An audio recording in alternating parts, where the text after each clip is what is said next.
Hey folks, welcome to this video on the best legendaries to craft in United in Stormwind. Teamed up with Blizzard to make this video to shed some light, give some advice here on the best legendaries to craft.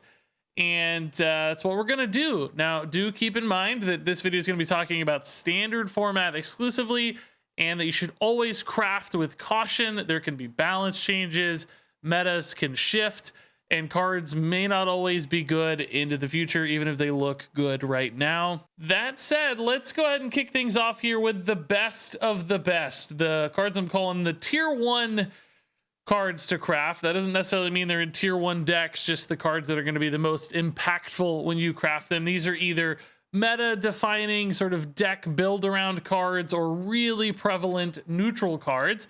And you can see we got a little of each here. Sorcerer's Gambit and the Demon Seed are the two quests early in United and Stormwind that definitely stood out the most and shaped the early part of the meta. And clearly they're both super fundamental to their decks.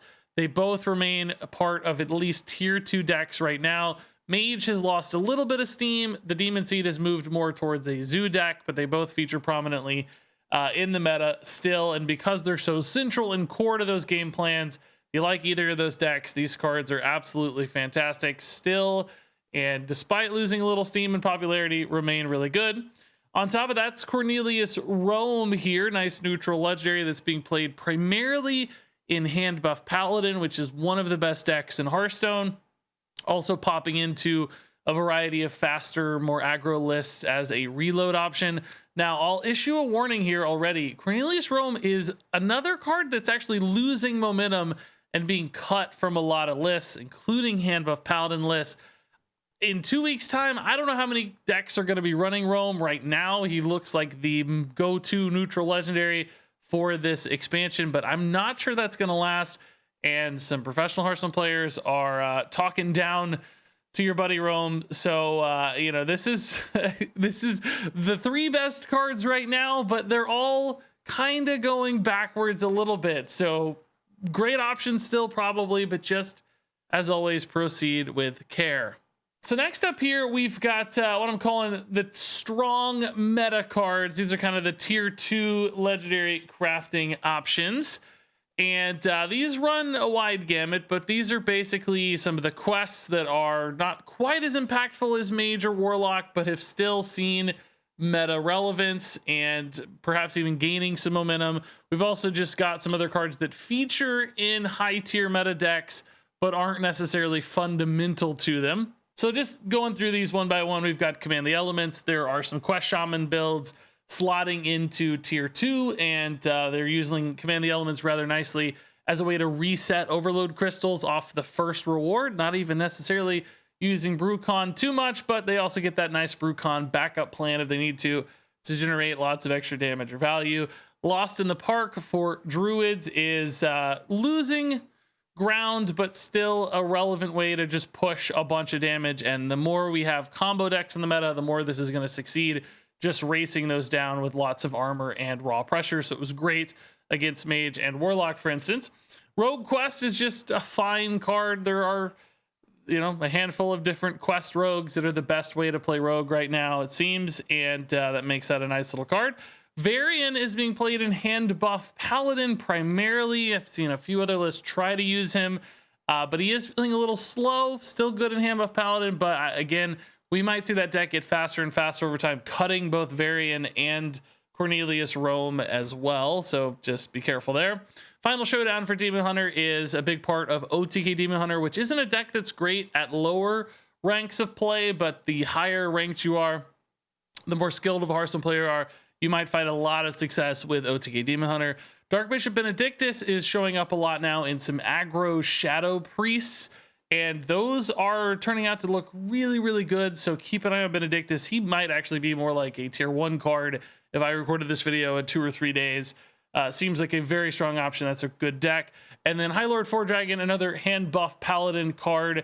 It's kind of a build around in a way. It's very central to what hand buff Paladin does, but some of them are cutting it. So I couldn't put it in tier 1. I think it's just a good, strong option in that deck, not necessarily a fundamental one. So really all of these seem to be good cards. You probably can't go wrong crafting any of these if you like the deck style that they offer. If you like a deck that these are included in, these cards are going to be good, strong options. They've already proven themselves to some extent as viable cards. Their popularity and their success rate will, of course, wax and wane over time, just depending on meta shifts, but they are still cards that do good stuff and feel, you know, up to the task of competing in Hearthstone rather well, even if they're not quite as meta defining or universal as the cards in tier 1.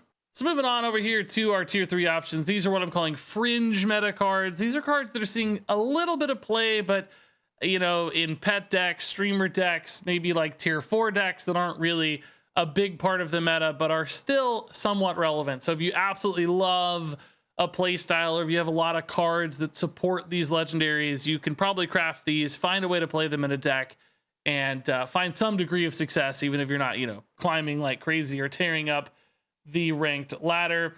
And these are a few of the other quests: raid the docks, defend the Dwarven District, and rise to the occasion. All of which are like tier 3 decks right now, maybe creeping into tier 2 on occasion, that are a little bit, you know, unrewarding compared to some of the other quests, but still do some awesome big stuff. And, you know, all these have the potential to get better in the future as well. You can see each of these getting additional support in future expansions and just becoming even stronger. They seem to have some potential. You've also got cards like Bolner and Jace here, which are great in specific sorts of strategies. Bolner's popping into some elemental shamans here and there. There's also some crazy combo stuff you can do. Same for Jace. He's showing up in some lifesteal Demon Hunter kind of variant builds. Also has some just big pop-off combo potential. I could see big futures for both of these cards. They're already showing some promise.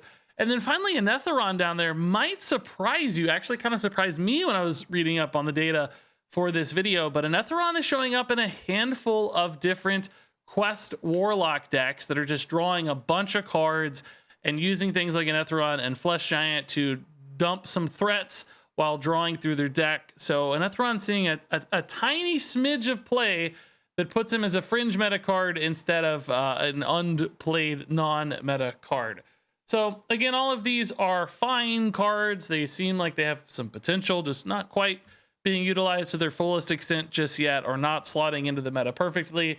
But if you really love this stuff, or if you're looking to craft even more things because you got everything else on this video so far, these are fine options. And then finally here, moving on to the tier 4 cards. These are the bottom of the Legendaries United Stormwind. These are the ones that just aren't working yet. Really not seeing any kind of play. Terrible played percentages, less than 1%. The best card here is probably Lothar or the Priest Quest.